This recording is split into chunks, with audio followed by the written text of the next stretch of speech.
Are we live? That's the question. This is always the worst bit of an Instagram live, when you're trying to work out if we're live. Brilliant. We've got some people joining. Amazing. Fantastic. Welcome. Hello. I hope you're all well. I hope you're having a nice evening at home. And, oh, brilliant. This is what we wanted. David Watts is joining us already. Any moment now. Here we come. Here we come. Hey! You were very quick on the join there, David. Sorry. Good evening. Good evening. How are you? You. How are you doing? Yeah. Can you see me? Okay. Yes, perfectly fine. Can you see me? Yeah. You've chosen your kitchen as your backdrop. Yes, you're coming to a suburban kitchen in Wimbledon Park. Brilliant. Thank you for joining so quickly. I just wanted to give the viewers a quick overview of the RÆBURN Connects series. Actually, David, we met in the Newburgh Street store quite a few months ago when we talked about my idea for an event. And originally they were going to be physical events. And it was all going to be about bringing people together from different parts of the industry, from different backgrounds and from different levels of experience to discuss a topic that kind of connects us all. Because in our stores and online, we get so many people contact us, always asking questions about where can they take their business, can they give us advice on how to start up, can they give us feedback on an idea that they've had. And we just thought, what a great idea to bring all that together and actually kind of create a forum. And then COVID-19 happened, and obviously that's the undercurrent of that is very serious.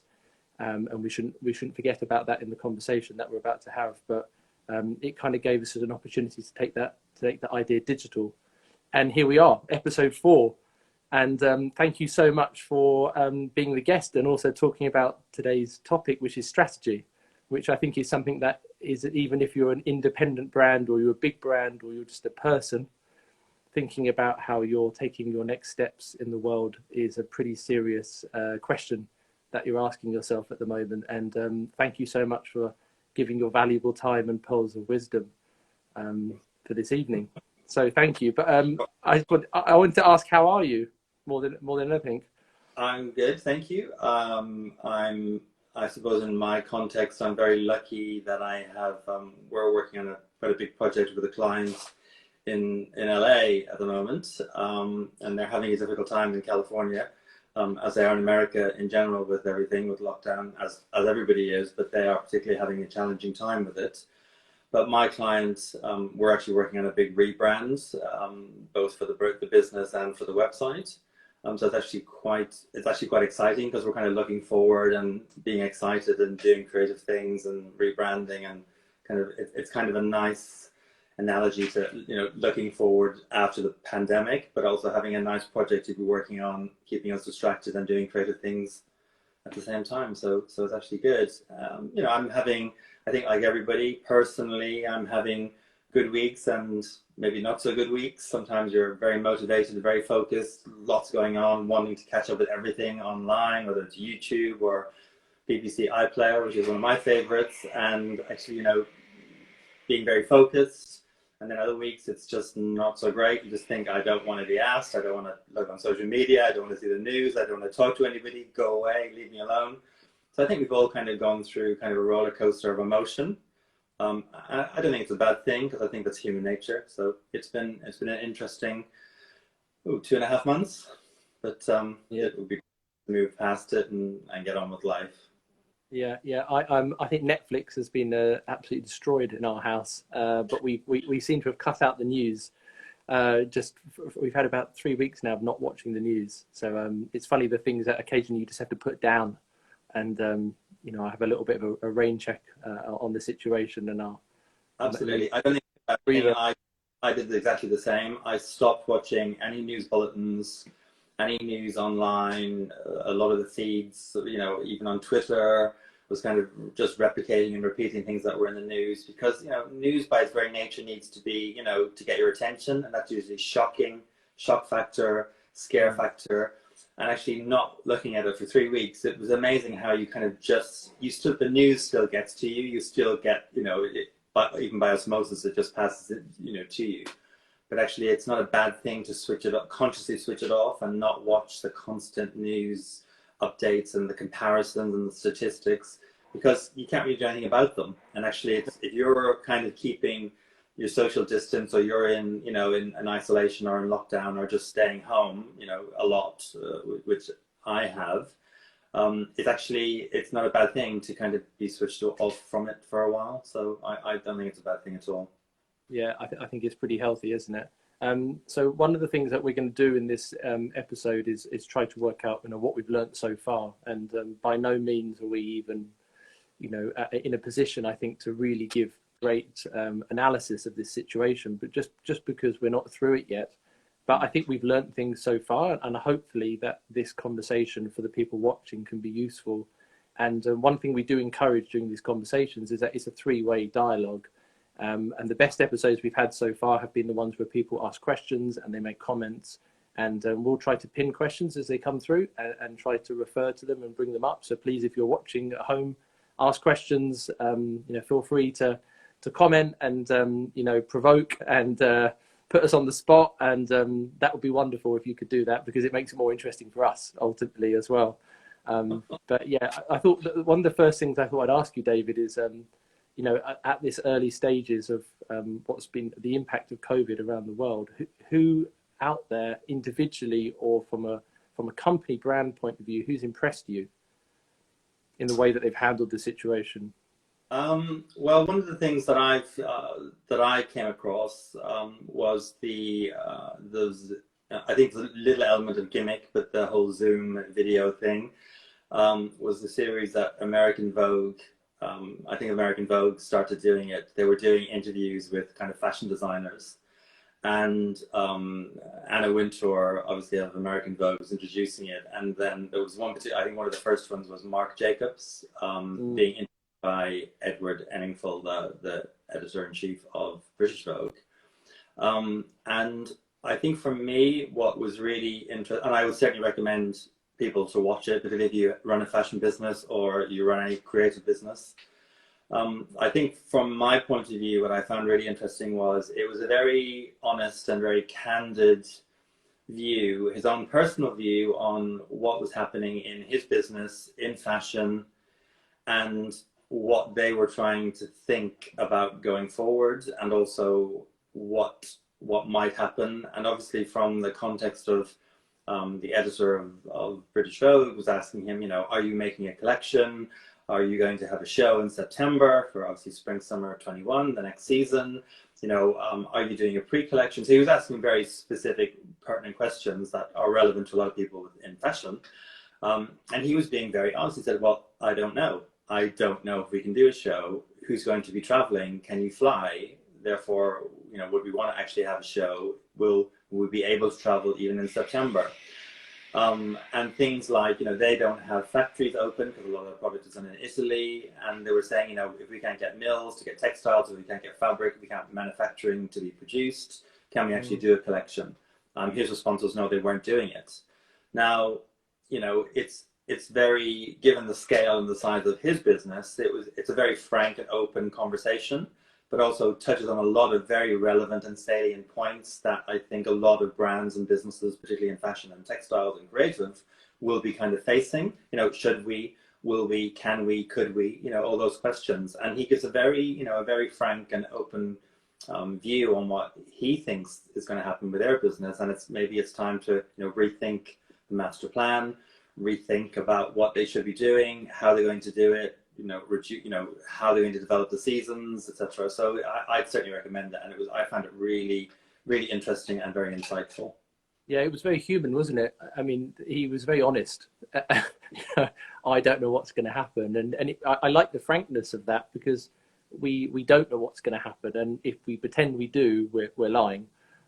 So, you know, we are, you know. We talked about this briefly, you know, we're in the middle of it, and it's very, and I saw a fantastic quote the other day about somebody saying, you know, you can't plan a victory when you're still on the battlefield. And I thought it was incredibly, you know, apt, because, you know, even, you know, if we get back to kind of coming out of lockdown in the next, you know, month, We have no idea of the ramifications in terms of the business and the economy. We just know it's going to be very challenging and quite, and bad. There's no two ways around it. But also, we're so far away from being even getting back to remotely trying to function, let alone, be creative, be develop, etc. So I think we just have to be, mindful of keeping that at the forefront of our heads, that we're still in this, but actually it doesn't mean that we can't be looking forward. And of course we have to try to be hopeful, but I think it's also, we're still in the middle of this kind of pandemic, so it's not, it's not gone yet.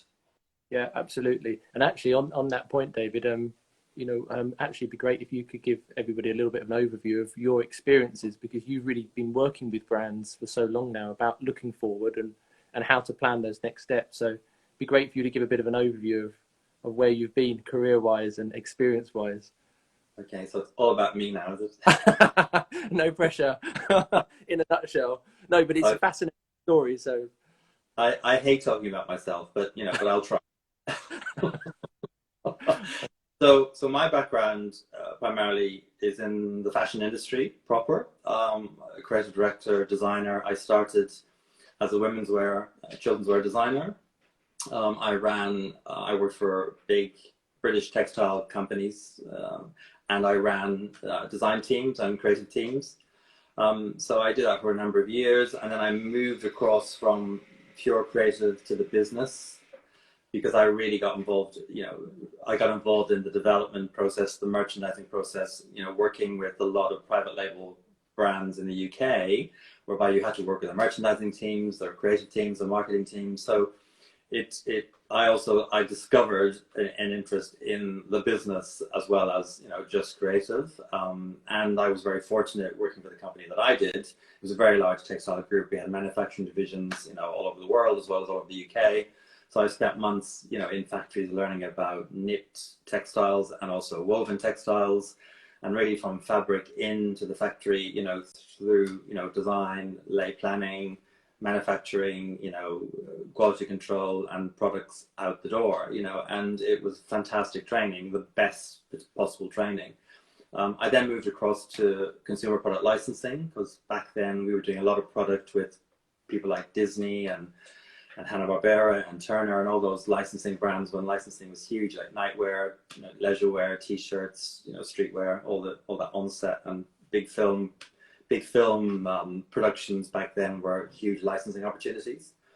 I then kind of segued a little bit into consultancy, but working with brands, doing right across, accessories, ready to wear, interiors, lifestyle. Moved more into the ready-to-wear luxury end of the business in terms of working with brands. Started then doing a little bit of business consultancy and business support with startup and smaller fashion brands, fashion labels, so giving one-to-one business advice quite across the arc, from your product development, marketing, sales, manufacturing, because I'd kind of done it all. And then really spent a number of years, nearly 10 years in fact, doing business support with a lot of startup and sort of new establishment brands. I ran a European regional development fund funded project, which was basically to help startup and new designer fashion brands in the UK, which brought me into the path of the British Fashion Council, who then asked me to come and do essentially the same job for the BSC, which I did for 3.5 years, which is basically running all designer business support and helping a lot of the fashion brands that were coming through New Gen Men, and also the Vogue Fashion Fund. So 5 years ago, I left the BSC, set up my own consultancy, and I've been working with a lot of slightly different projects, fashion directly, indirectly. Worked in China on a large luxury fashion project and fashion showcase for the Chinese government in Hong Kong. Working in the US with a large corporation indirectly who wanted to work on designer collaborations in fashion. So pulling together a kind of a project, a large initiative that's run for a number of years with them. And also publishing. I launched a lifestyle biannual magazine in 2017, which we managed to get to the 16 countries through distribution and 30 countries online, which is biannual men's lifestyle magazine. I'm currently working with a couple of different clients in different places, and that's where I am now. Wow, that's a hell of a CV. You can officially have the cap that says "been there, done that." Many caps. Yeah, the caps, exactly. But you know, you've really seen the whole chain of a brand, like from potential birth to, you know, the troubles and the way it should communicate, the way it should manufacture. And actually, when we talked the other day, David, I was really actually quite interested in your understanding of the operational sense of a business. And then I thought that might be quite a really practical way to start the conversation, because like, if you have a business at the moment, big or small, you know, what are the kind of key pillars, do you think, from an operational point of view, that you need to really focus on at this time? And actually maybe just in general, right? Not just during COVID-19, but in general.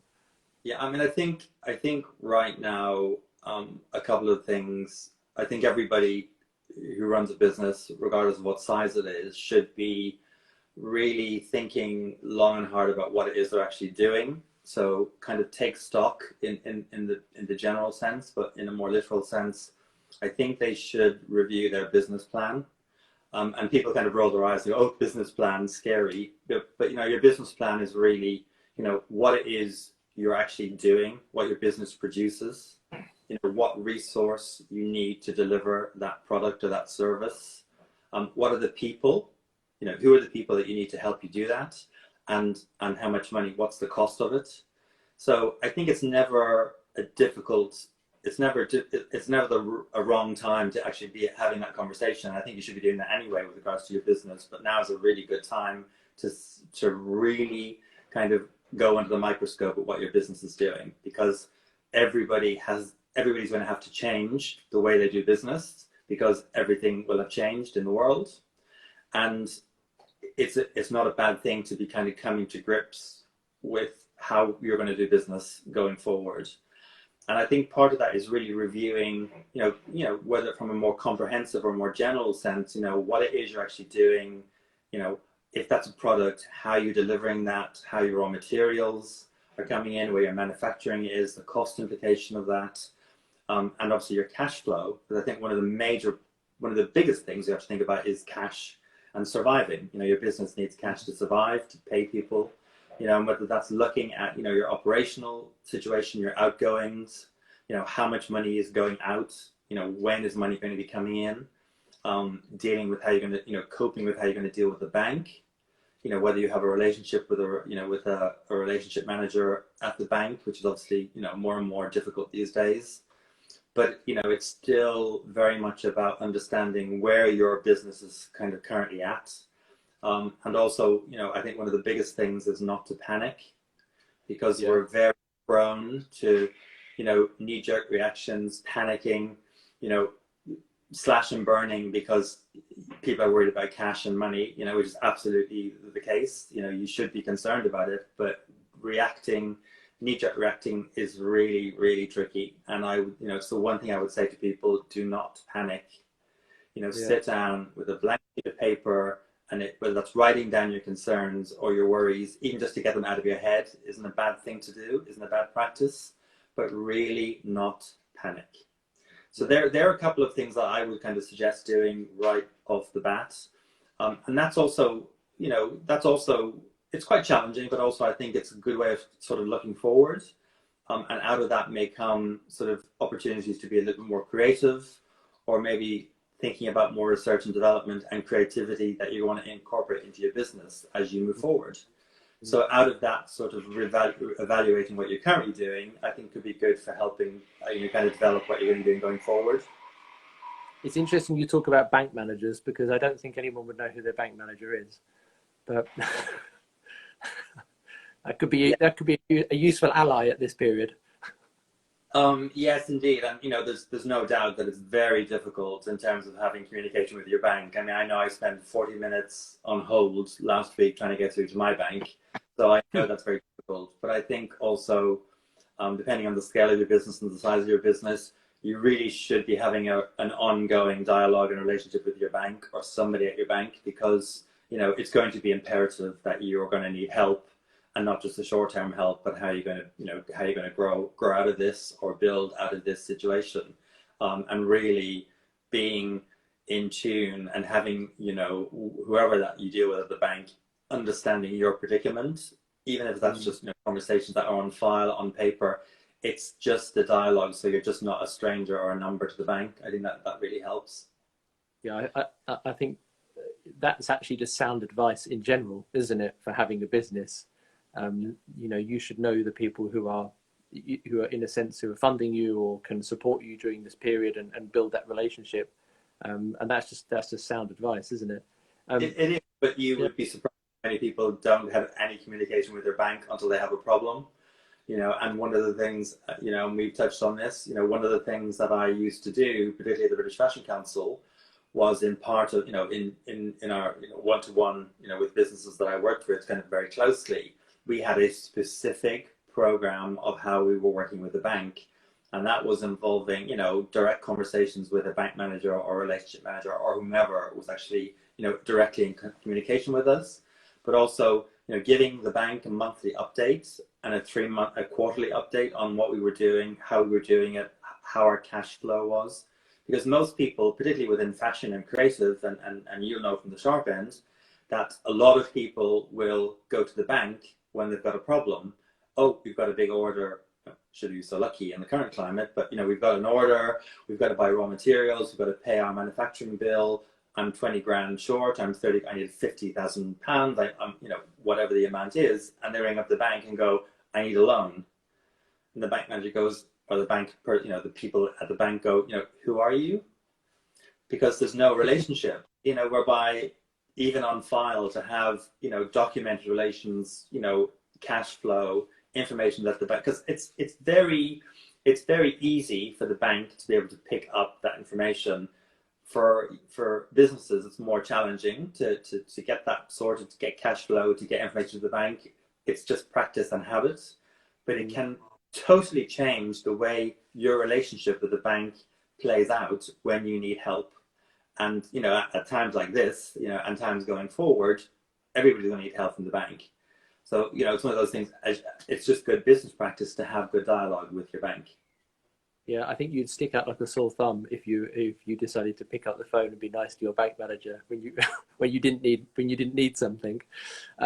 So I think you could definitely tap into something there. They probably rarely get that. Indeed. Yeah, exactly. We were talking the other day, and it's a nice. I wanted to explore it a little bit more with you.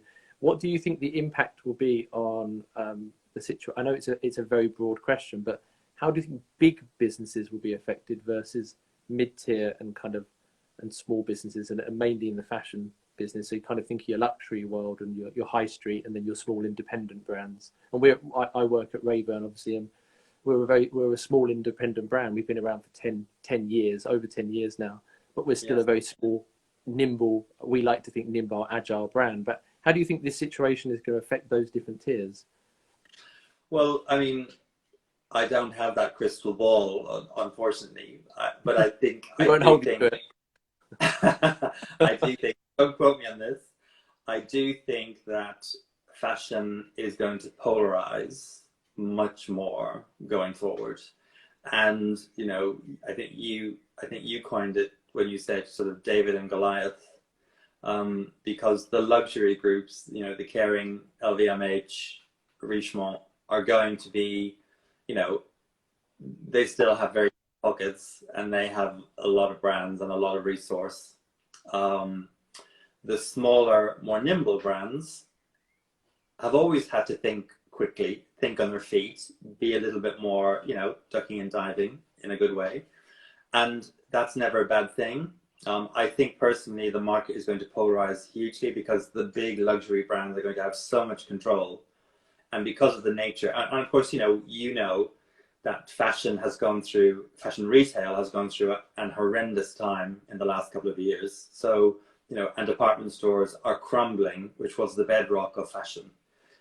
after we come out of this pandemic, there's already been huge losses even before the pandemic of department stores, and now the independent boutiques and independent stores, they're going to be decimated by this.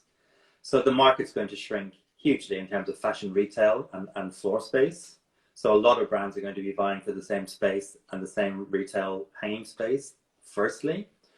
And then just the clout that the big luxury brands will have is going to just totally control the way the market's going to play out.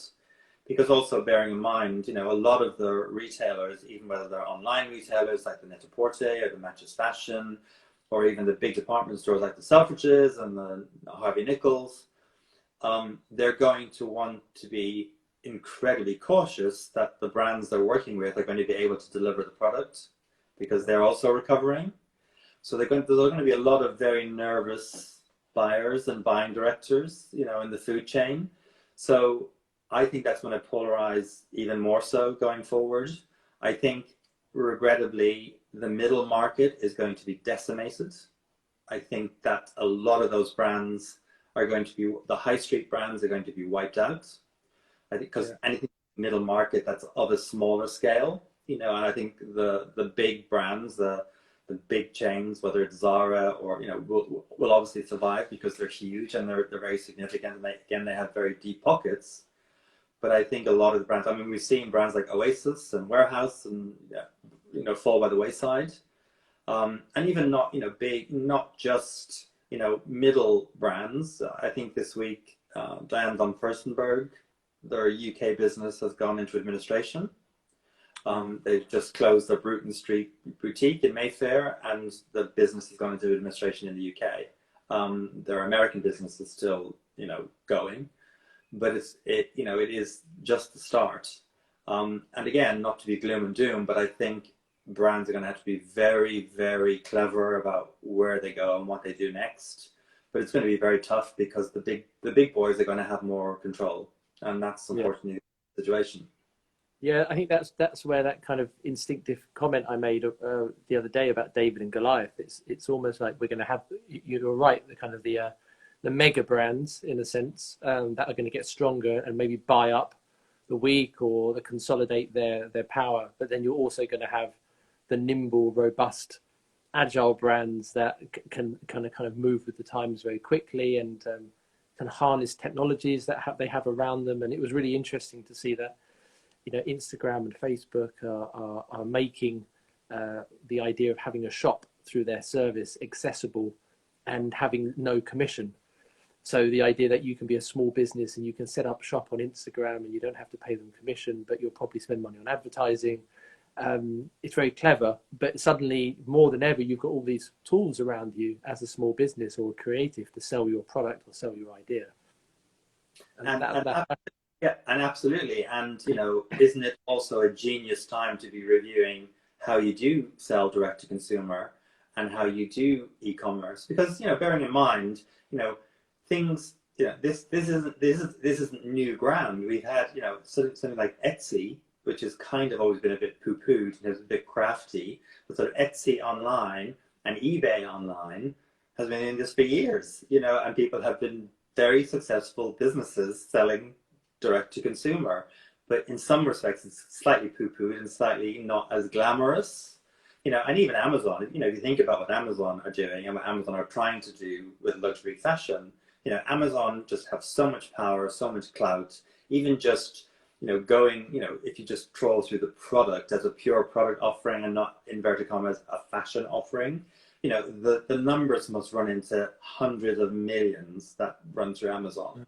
So in terms of, what they do, so, and also, as I kind of alluded to before, brands like RÆBURN actually have always had to be nimble and quick thinking and resourceful and didn't have, the hundreds of thousands of financial backing from big brands and big companies, etc. So it hasn't really changed. It just means that now you have to think even more cleverly and more carefully about how you're going to do business and vying for business in a challenging market. But, as I was saying to one or two brands that I was talking to recently, you've always had to graft. You've worked very hard. It was still like 10 people, 15 people, 20 people in your business. you're used to having to do all this and to, to button down and to be cautious with the cash flow and to be, considerate with your production and to think about how you're spending money and your overheads. It just has become very focused under a microscope with the pandemic. But actually, it's not hugely different to how you've always done business. So again, panicking, just think about what you've always done and how you just have to reshape that going forward. Actually, you're right. I mean, I think when you've always had an underdog mentality, you've always felt if you're a small business or you're an individual, you've always felt a little bit like you're under siege or you're battling the elements and everything's stacked against you. So in a way, a situation like this for a small brand can almost galvanize you as a team and bring you closer together and make you really be critical and proactive. I think it's the companies, you're right, those mid-tier companies that are going to struggle, were maybe already struggling. Like, it was so sad to see Cath Kidston very early on in this the pandemic. Cath Kidston was affected, and that's a brand people have tremendous kind of appreciation for, and it definitely has got a place in our in our national hearts in a sense, and that was affected straight away. But maybe it's those mid-tier brands that can't adjust themselves quickly to the changes, or a lot of big rental agreements, for example. Yes, I think also we shouldn't forget that, particularly at retail, the fashion business, fashion accessories, etc. It's had a really, really rough time for the last 5 years. And actually you could go back even 10 years, but the last 5 years, retail is brutal, and a lot of those businesses were already very close to the edge. It just happened to be that they were facing the dragon, but actually, keeping going on, because those businesses have a lot of other, integral parts, whether it's retail portfolio, etc. But even then, it didn't save, Cath Kidston.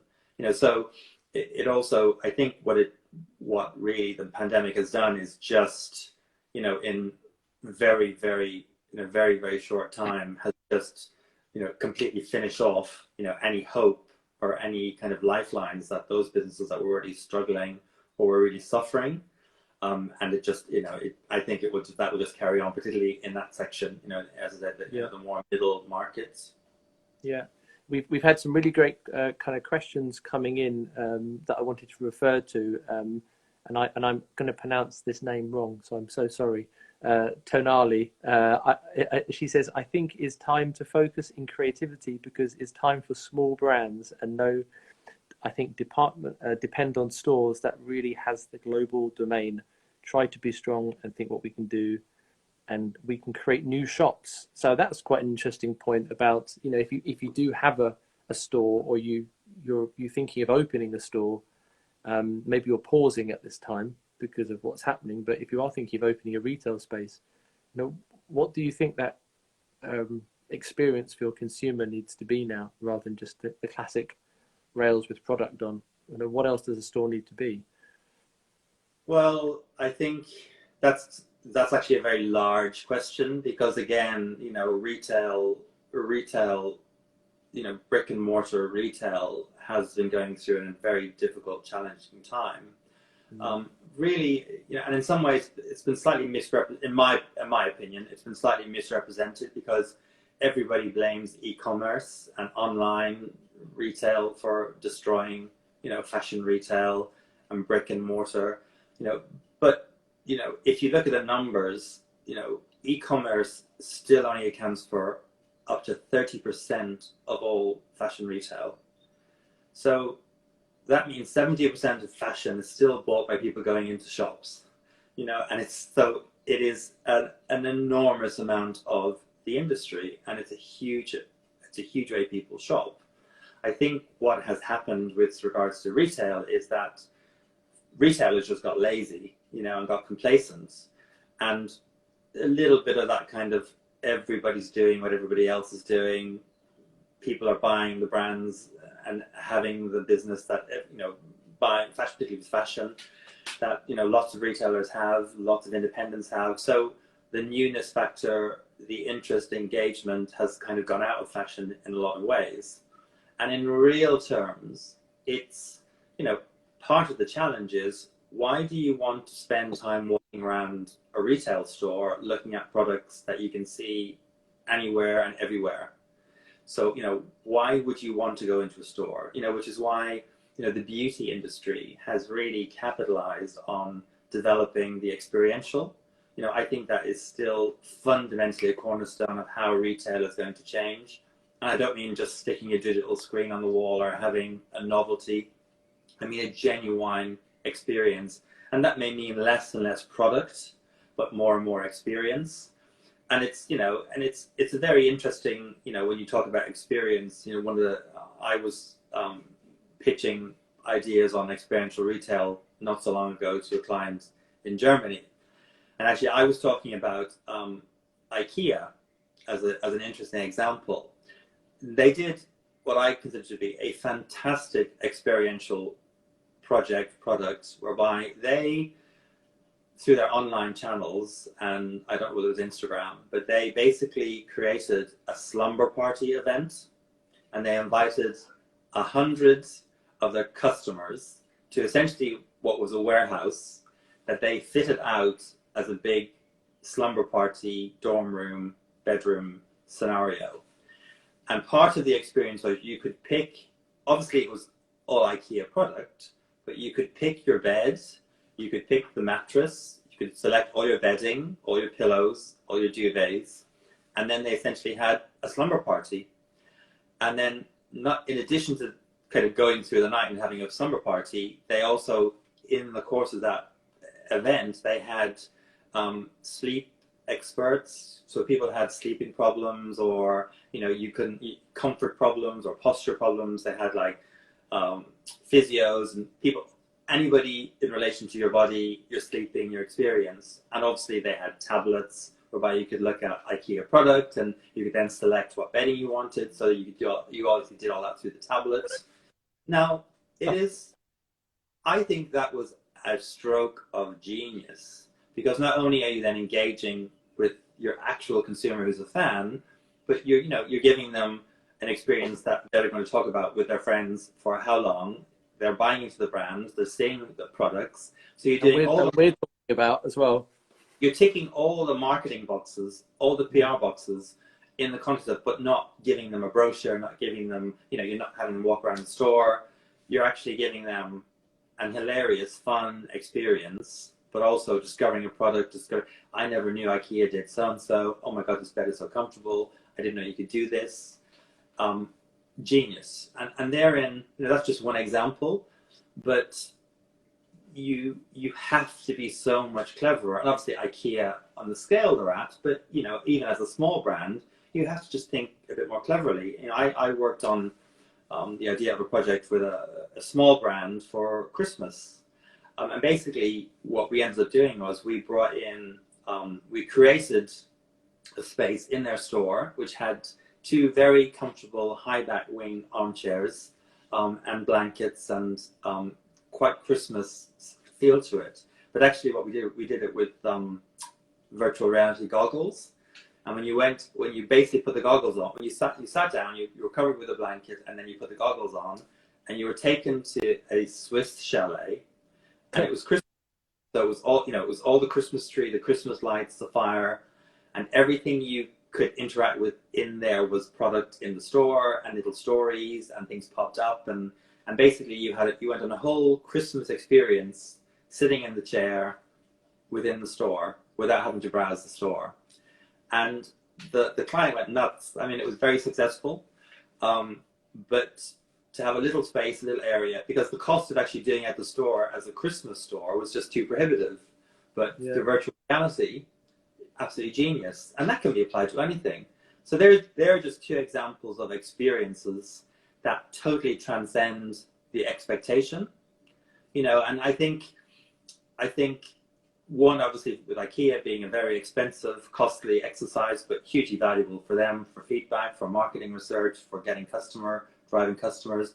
But then, the small clients, virtual, amazing engagement, the uptake in terms of product, and a fantastic experience. They got people buying into them, the store, the brand, the experience, going away, talking about it, telling other people about it.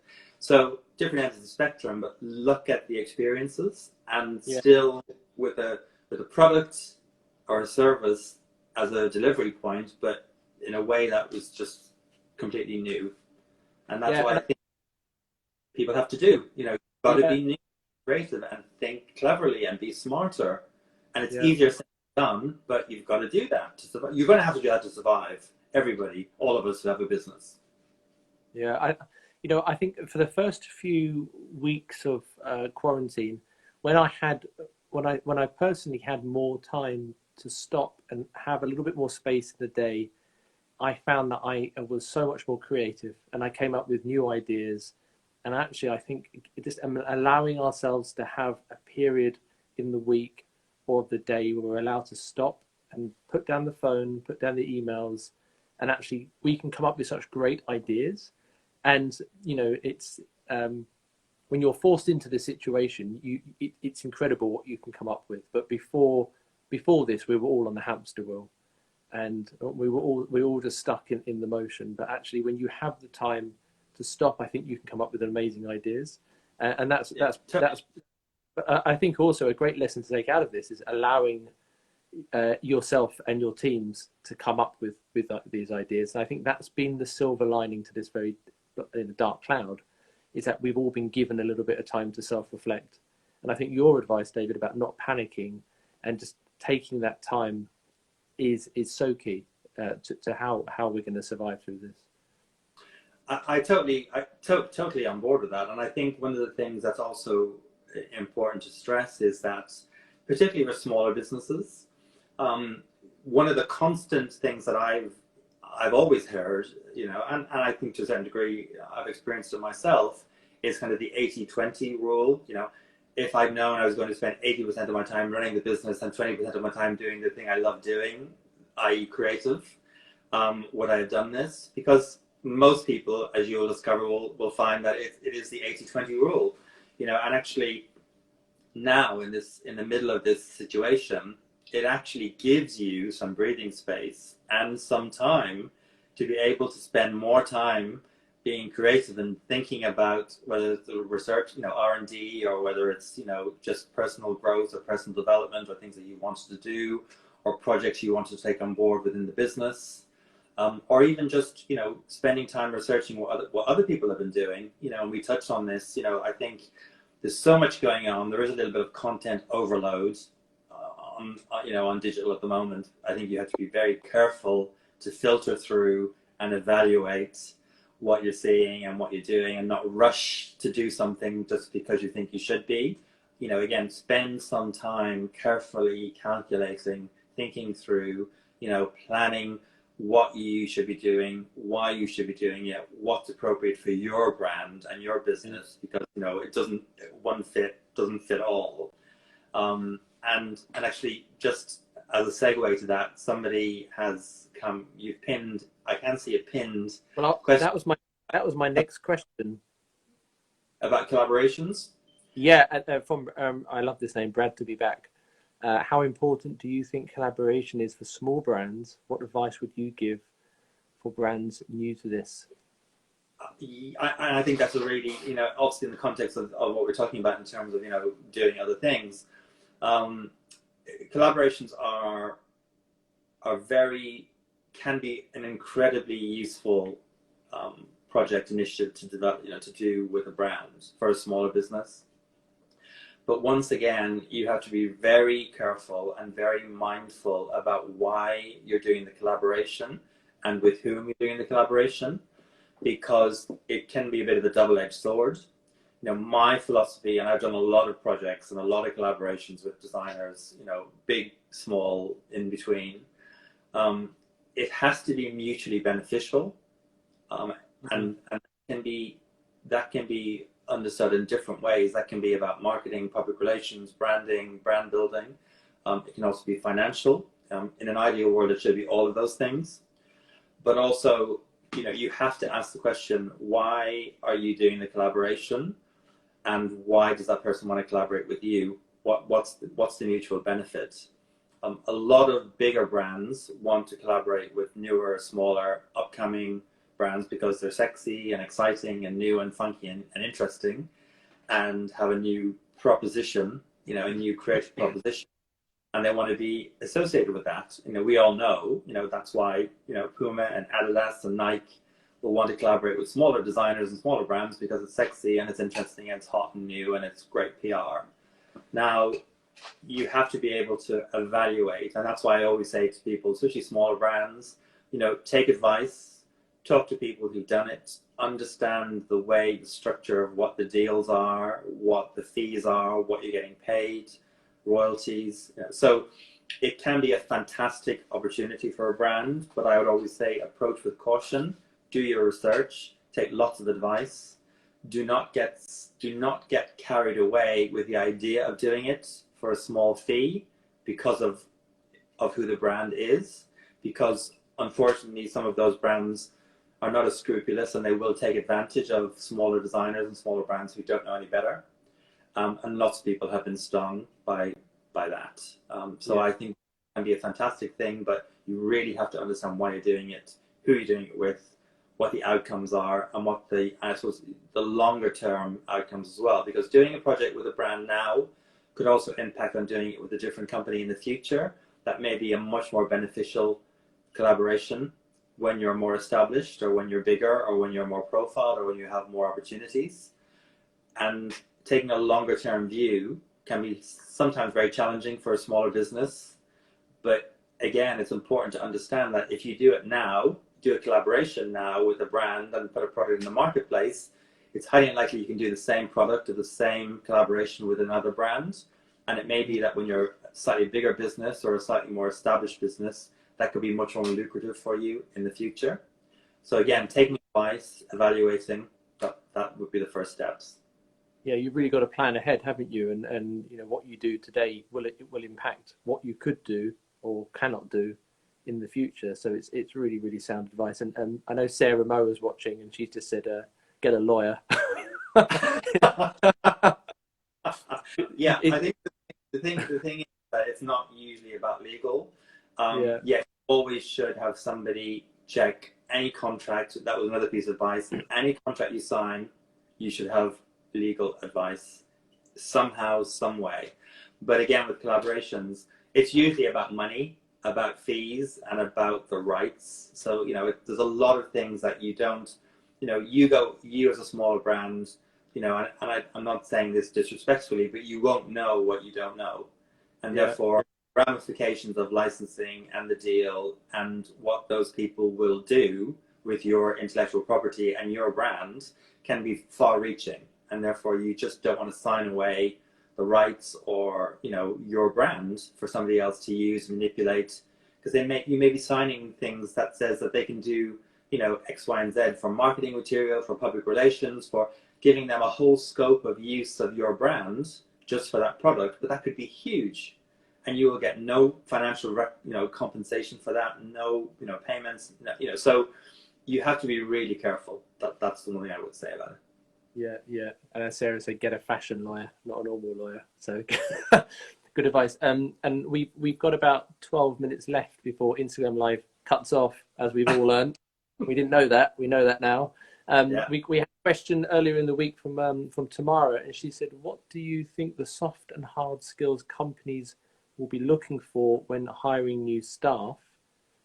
And I wanted to add on that as a flip side, what qualities do you think as an employee, a potential employee, you should be looking for in the company you potentially join? Sorry, that's a bit of a big question, David, but maybe we'll start with Tamara's. That's a huge question. I mean, I think we all have to look very carefully at our skill set, and I think we have to be looking at what's going to be happening in the marketplace. You know, for people, you know, for free, you know, predominantly freelance roles in the creative sector, you know, photographers, you know, graphic designers, web designers, you know, people like stylists. It's incredible. It's going to be really difficult. It's going to be really difficult because, you know, fashion media has been, you know, essentially stunted and stalled. So how social distancing is going to impact on that is going to be, you know, very challenging. It is changing, and it will start to change, I think, back a little bit. but we don't really know what's going to be happening in terms of social distancing for quite a long time. So I think, kind of like people talk, like I said about businesses, you kind of have to do a bit of a self-audit and also think about your skills, and also, you know, and I think I mean that in a really frank and honest way. You've got to be talking, you know, telling, you know, really doing the pros and the cons, taking a blank sheet of paper. What am I doing? Why have I been doing it? What are my skills? What am I, you know, what should I be focusing on? How do I upskill? You know, how do I look at, you know, possibly retraining? You know, and again, this is kind of a time for people who've maybe been doing things, you know, on a slightly more casual basis, but maybe developing skills or doing training, whether that might be web design or graphic design or other things, you know, now taking that to a new place and like, okay, because out of all of this adversity, there will be opportunity. You know, there is, you know, we do have to cling on to hope. You know, it's the only thing Pandora had left. We have to hope. And actually, if we think about, okay, we have to think of ourselves as being cleverer than the next person. You've got to be outsmarting everybody else who's going for those jobs. And I think it's hard to say what companies are going to be looking for, because I think for the next 6-12 months, businesses are going to be scrabbling to regroup. Therefore, they don't really know what they want. So I think it gives people an opportunity, particularly if you're freelance, that, you know, actually think about what those companies might want, and actually how you can rework or reconfigure your skill set or your skills or your resume or, you know, your CV to show that you can do some of these new things, you know, or how are you going to be, you know, whether that's direct to consumer or e-commerce or, you know, online advertising or experiential, how are you going to actually be able to bring your skills to bear, you know, to be able to work for some of those companies. So I think, you know, I think part of that is a self-audit. And again, kind of like a mission statement for yourself, you know, what do I want to be? How am I going to do it? How do I need to network? What skills do I need? You know, what do I need to focus on? What am I lacking in? You know, and that could be understanding, knowledge, sector, you know, industry knowledge. You know, all those things will be valuable when it comes to being able to sell yourself to people who are going to be hiring again, or going to be looking for new talent, because it's going to change. You know, the playing field has changed because people are working from home, and, you know, how online versus, you know, brick and mortar, and the real world, the real business world out there, as opposed to sitting at a desk. So actually there will be opportunities, but I think we just have to be thinking about how clever we can be to get those opportunities. So really, you know, going back to what you said about using this time wisely, and about what do we do with this pause that's been put on us, you know, what do we do with this time? It could be either developing your own skills to make you more attractive to a potential employer, or it could be looking at your current team and saying, actually, how could we train the team to have extra skills, be it, you know, content creation, or could it be editing or digital skills? You know, what could we do with the team that we have? How could we use this time wisely? So it's about that reflection, isn't it? Like you said, self-audit. And skilling up, but also, I mean, things like, you know, it's come up I think in the news this week, things like, you know, technology is going to change. Looking at things like sort of, you know, talking about antiviral textiles because of all the face masks and all the situation with PPE, and actually how is that, you know, nanotechnology with textiles could be the way of the future, you know. So therefore that could be a whole new area of exploration, research and development for fashion brands, even as an adjunct, you know, just something additional to do, but to be researching, looking at, because it could be a really interesting, you know, step forward.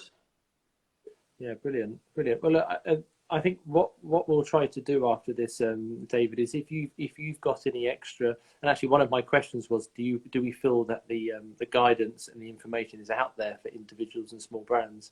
I think that what we could do after this conversation is, if you've got any links, or I know that you recommended those amazing Vogue talks and the Marc Jacobs talk as well.